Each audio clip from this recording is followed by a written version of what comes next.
अस्सलाम वालेकुम। मैं हूं मोहम्मद उमर। आप देख रहे हैं पुकारो Pakistan. This is ghazal time. दिले बेताब की मुझको हमायत अब नहीं करनी। दिले बेताब की मुझको हमायत अब नहीं करनी। मुझे आज़ाद रहना है, मोहब्बत अब नहीं करनी।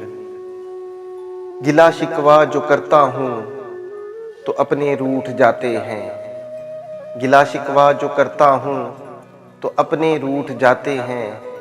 मुझे खामोश रहना है, शिकायत अब नहीं करनी। ज़रा सी चोट लगती है, ये दिल फिर टूट जाता है। ज़रा सी चोट लगती है, ये दिल फिर टूट जाता है। शिकस्ता दिल को रहने दो, मुरम्मत अब नहीं करनी।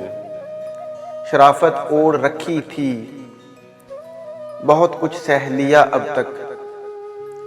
शराफत ओढ़ रखी थी, बहुत कुछ सह लिया अब तक। बुरे बन जाएंगे हम भी, रियायत अब नहीं करनी। नहीं कुछ भी हुआ हासिल, लूट कर प्यार की दौलत।